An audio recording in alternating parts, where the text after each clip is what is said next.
A business cycle shows the periodic up and down movements in economic activities. So what are the various economic activities? Production, employment, and income generation.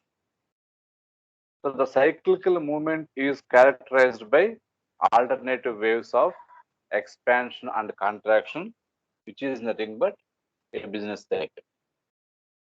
What are the various characteristics of this business cycle? So we come across mainly three characteristics: periodicity, synchronism, self-reinforcing. So what is periodicity? It is a wave-like movement in income and employment. So income and employment are the movement occurs at intervals of 6 to 12 years. The gap between two cycles is not regular, it is not predictable. Sometimes it can be more or less of 6 to 12 years. So periodically the cycles will occur. Next, synchronism. What is this? It is a coincidence. What is it? It is an impact, or the impact is all embracing. That is, large sections of the economy experience the same phase. So at the same time, various sections of the economy feel the business cycle. Next one is self-reinforcing. So due to interdependence in the economy, cyclical movements faced by one sector spread to other sectors in the economy and from one economy to other economies. So therefore, it is a cyclical effect. So that is self-reinforcing. So like this, we can see the characteristics of the business cycles. Now we can see in this diagram. What are those basically? We can see TRO, TROH, TRO, expansion, peak, slump. So slump is nothing but again TRO. So from B to C, we can see expansion. Similarly, from F onwards, we can see expansion. Next, from C to D, we can see peak, the highest point. And from D to E, we can see contraction. And TRO is between A and B and between E and F. Like this, we can see the business cycle, 4 phases of the business cycle. What are those 4 phases? Expansion, peak, contraction is also known as recession, TRO or slump. What is expansion? When all macroeconomic variables like output, employment, income, and consumption increase, that is expansion. What is peak? It is the highest point of growth, referred to as boom. So it is the stage beyond which no further expansion is possible. Next one is contraction or recession, which means the slowing down process of all economic activities. Then the last phase is TRO or slump. So that is the lowest stage of economic cycle. So what is recession? Recession is a decline in a country's gross domestic product, so GDP, growth for 2 or more consecutive quarters of a year. We all know in a year we will find 4 quarters. For 2 or more than 2, that is 3 or 4. So during 2, 3 or 4 quarters, if you see consecutive, the reduction or the downfall, then this is recession. A recession is also preceded by several quarters of slowing down. It is not a one-day phenomena, 1 week or 1 quarter phenomena. It is preceded by several quarters of slowdown. Next, what are the causes? So why do business cycles occur? The causes include psychological aspects of entrepreneurs and consumers, such as moods of optimism and pessimism. If entrepreneurs are optimistic, so they will invest. If they are pessimistic, they will not invest. Similarly, consumers, if they are optimist, they try to spend, they try to purchase. If they are pessimist, then they will not purchase. Next, monetary phenomenon like changes in money supply, rate of interest. So these also affect the inflation. The business cycle.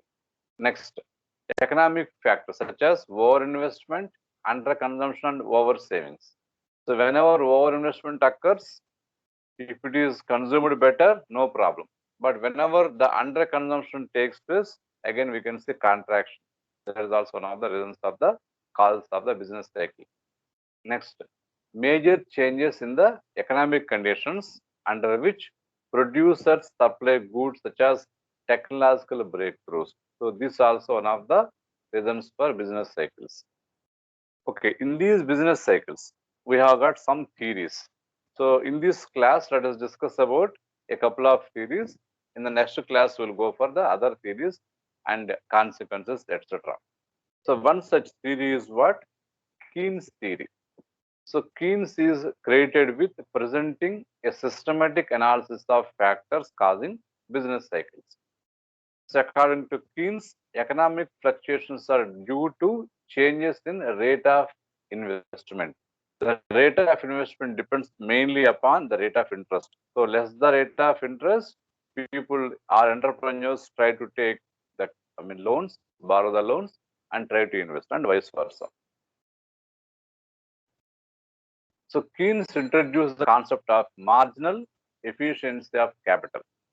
Efficiency of capital, marginal, to explain the expected rate of return on investment. So MEC, marginal efficiency of capital depends on changes in the expected or potential yield and supply price of capital or the rate of interest of capital. So according to Keynes theory, the rate of investment leads to rate of interest and marginal efficiency of capital. In turn, marginal efficiency of capital leads to potential yield, likely yield, and supply price of capital goods. The prospect yield in turn leads to entrepreneurial expectations. So that is the Keynes theory. And next very prominent theory is Hicks theory. So Hicks demonstrated through mathematical how the interaction of multiplier and accelerator could bring several types of fluctuations in total. He used the concepts of multiplier and accelerator. In Hicks model, there are three concepts which play a very important role. What are those? Warranted rate of growth, autonomous and induced investment, and multiplier and accelerate. Let us see one by one. What is warranted rate of growth?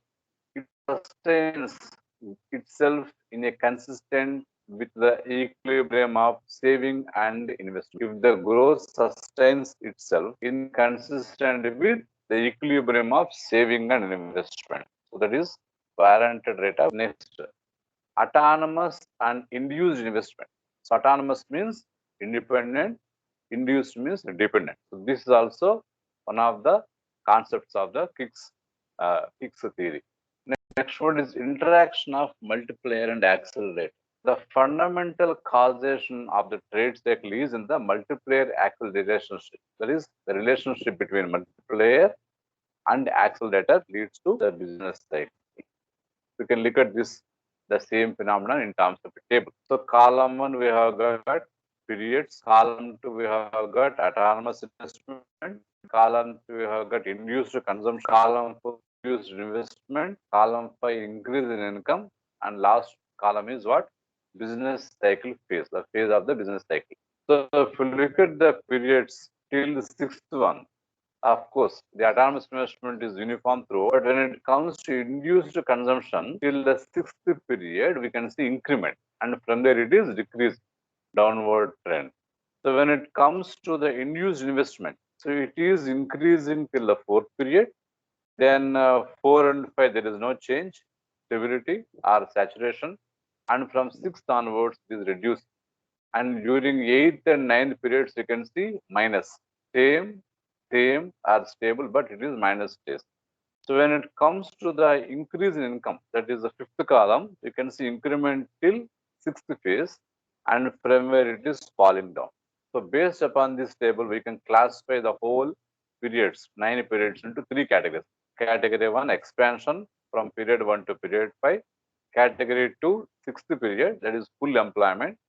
And category 3, 7, 8, and 9 periods, that is contraction. So we can also explain the Higgs theory while using the four curves FF or FF dash, EE dash, LL dash, AA dash. What are those? A dash is determined by autonomous investment, autonomous, independent. L dash is the floor line which shows income level determined by autonomous investment and multiplier. Income level determined by autonomous investment and multiplier. E dash is the equilibrium path of income and output. Between E and E dash, we can see the equilibrium of income and output. Last one is FF dash, is a full employment ceiling. Like we have seen in the previous table, 6th phase, full employment. That is nothing but F dash. Like we can see through a graph also, we can explain the Higgs theory. So what are the assumptions of this Higgs theory? The economy is progressive, in which autonomous investment is increasing at a regular rate. That is the first assumption. Economy is progressive. Economy is in the upward trend. Next, production cannot exceed the full employment ceiling. So the limit is what? Full employment. So beyond which the production does not increase further. Next, working of the accelerator in an economy on the downswing is different from its working while the economy is in the upswing. So downswing, upswing. So depending upon this, we can see the working of the accelerator. Because already we have discussed that according to Higgs, the business cycle is relationship between the accelerator and moderator. So there are fixed values for the multiplier and accelerator toward the different phase of cycle. So in every cycle we have got these two, multiplier and accelerator influence, but they have got different values. So that's all regarding the Higgs theory. And if you have any doubts, you can explain. Otherwise, you can get clarified. Otherwise, we'll discuss in the next class. So thank you so much.